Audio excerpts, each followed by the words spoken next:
Hello and welcome to CG films. मेरा नाम है मोहम्मद आकिब उस्मान और आज हम देखेंगे एक्टिव सिलेक्शन और सिलेक्शन टूल्स के बारे में। तो चलिए शुरू करते हैं। ब्लेंडर ओपन कर लिया है मैंने। अब जैसे कि आप सब जानते ही हो कि हम अपने लेफ्ट क्लिक से सिलेक्शन कर लेते हैं, पर पहले ऐसा नहीं होता था। पुराने वर्जन्स में ब्लेंडर के राइट क्लिक से सिलेक्शन होती थी। तो अगर आपको सिलेक्शन की सेटिंग चेंज करनी है तो आप एडिट में जाएंगे, प्रेफरेंसेस में जाएंगे। प्रेफरेंसेस में आपका होता है की मैप के अंदर आप देख सकते हैं सेलेक्ट विद माउस बटन। यहाँ लेफ्ट सेलेक्ट हुआ हुआ है क्योंकि मुझे लेफ्ट का मेरा प्रीफरेंस है। आप राइट करना चाहें आप यहाँ से कर सकते हैं। ठीक है, तो मैं यहाँ पे कुछ मॉडल्स ले आता हूँ। लाइट्स हटा देते हैं क्योंकि हमें कुछ सिलेक्शन देखनी है। ओके, तो ये हमारा सीन रेडी है। तो जैसे हमारे चार हमारे ऑब्जेक्ट्स हैं। फॉर एग्जांपल मैंने ये मंकी को सेलेक्ट करा। अब मैं शिफ्ट प्रेस करूंगा और मैंने क्यूब सेलेक्ट करा तो ये दोनों मेरे सेलेक्ट हो गए।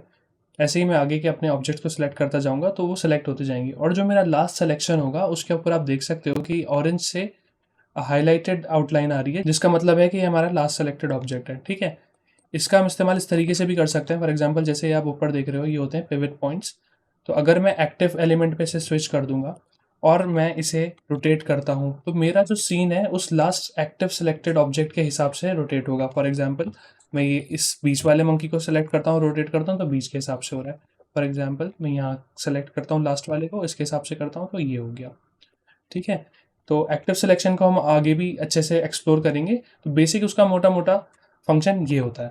ठीक है, इसको मैं वापस मीडियन पॉइंट पे सेट कर देता हूँ। अब फॉर एग्जांपल मुझे सारे ऑब्जेक्ट सेलेक्ट करने हैं, तो मैं ए प्रेस करूंगा तो मेरे सारे ऑब्जेक्ट सेलेक्ट हो गए, और डबल ए प्रेस करूंगा तो ये डी सेलेक्ट हो जाएगा। ठीक है, ऐसे ही मैं ए प्रेस करता हूँ तो मेरे सारे ऑब्जेक्ट सेलेक्ट हो गए, और मैं ऑल्ट प्लस ए प्रेस करूंगा तो फिर वो डी सेलेक्ट हो जाएगा।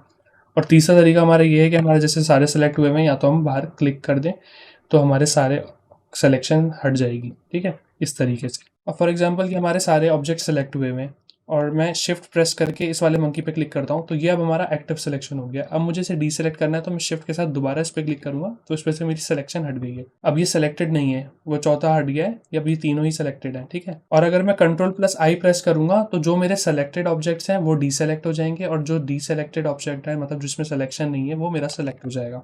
इस तरीके से। और ऐसे ही हम इसका उल्टा भी कर सकते हैं। फॉर एग्जांपल मेरा ये खाली एक ऑब्जेक्ट सेलेक्टेड था और मैं चाहता हूँ कि मेरे बाकी के हो जाएं इसको छोड़ के, तो मैं कंट्रोल प्लस आई प्रेस करूंगा तो मेरे बाकी के ऑब्जेक्ट सेलेक्ट हो जाएंगे, उस पे से सिलेक्शन हट जाएगी। तो इसके बाद आ जाते हैं हमारे टूल्स। जो आप देख सकते हो लेफ्ट साइड पे हमारा ये सिलेक्शन बॉक्स है, इसको हम सेलेक्ट करेंगे। इसका क्या पर्पज होता है, मैं ड्रैग करूंगा यहाँ पर तो जितना ऑब्जेक्ट्स मेरे सिलेक्शन बॉक्स के अंदर आ जाएंगे वो सेलेक्ट हो जाएंगे। ठीक है, जैसे कि ये। अब मुझे इसके अलावा सेलेक्ट करना है तो मैं शिफ्ट प्रेस करके अगला भी कर सकता हूँ, उसके अगला भी कर सकता हूँ। और अगर मुझे उसको डीसेलेक्ट करना है तो मैं कंट्रोल प्रेस करके जितने एरिया पर ड्रैग करूंगा वो मेरे डीसेलेक्ट हो जाएंगे। अब फॉर एग्जांपल मेरे दो ऑब्जेक्ट सेलेक्ट हुए हुए हैं तो मैं यहाँ पर अगर मैं शॉर्टकट की से करूँ तो मैं वी प्रेस करूँगा तो मेरे पास ये एक क्रॉस हेयर टाइप का टूल आ जाएगा जिसको मैं सेलेक्ट करूँगा तो मेरे बाकी के दो ऑब्जेक्ट भी सेलेक्ट हो गए।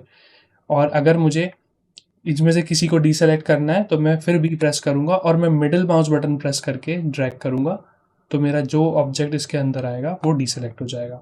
ठीक है, तो ये बी शॉर्टकट की काफ़ी यूज़फुल रहती है। अगर आप काफ़ी स्पीड से वर्क कर रहे हो तो बार बार आप जाके टूल बॉक्स में से सेलेक्ट नहीं करोगे, बी प्रेस करोगे और अपना सिलेक्शन बनाओगे, और बी प्रेस करोगे और डीसेलेक्ट कर लोगे, तो आपका स्पीड में काम होगा। तो इसके बाद आता है हमारा सेलेक्ट सर्कल। सेलेक्ट सर्कल का फंक्शन थोड़ा डिफरेंट होता है सेलेक्ट बॉक्स के हिसाब से। इसमें क्या होता है, जो आपका बीच का ओरिजिन पॉइंट होता है अगर वो आपके सिलेक्शन में नहीं आ रहा है तो आपका ऑब्जेक्ट सेलेक्ट नहीं होगा। जैसे कि आप देख सकते हो मैं इस मंकी के ऊपर सिलेक्शन बनाना चाह रहा हूँ पर नहीं बन पा रहा है क्योंकि मैं उसके ओरिजिन पे सेलेक्ट नहीं कर रहा हूँ। जैसे ही मैंने उसके ओरिजिन पे सेलेक्ट करा वो सेलेक्ट हो गया है। और ऐसे ही जैसे ये क्यूब है, इसके अंदर इसका ओरिजिन यहाँ सेंटर में है, लेकिन मैं अगर बाहर सिलेक्शन बनाने की कोशिश करूँगा तो ये नहीं सेलेक्ट होगा। अगर मैं इसके बीच पे सेलेक्ट करूँगा जहाँ इसका ओरिजिन है तो ये एकदम सेलेक्ट हो गया है। और अगर फॉर एग्जांपल ये भी हमारा छोटा है तो इसका हम रेडियस यहाँ से बढ़ा और घटा सकते हैं जिससे हम अपने आसानी से सिलेक्शन कर सकते हैं। इसके बाद आता है हमारा सेलेक्ट लेसो। इसमें क्या होता है, हमें वो एरिया ड्रॉ करना होता है जिस एरिया में हमें सिलेक्शन करनी है। फॉर एग्जांपल जैसे कि आप देख सकते हो मैंने ये एरिया सेलेक्ट करा और बहुत ही ध्यान से मैंने इसे बना लिया तो ये मेरा एरिया सेलेक्ट हो गया। ऐसे ही मैं उधर से उस मंकी को बना लूँ।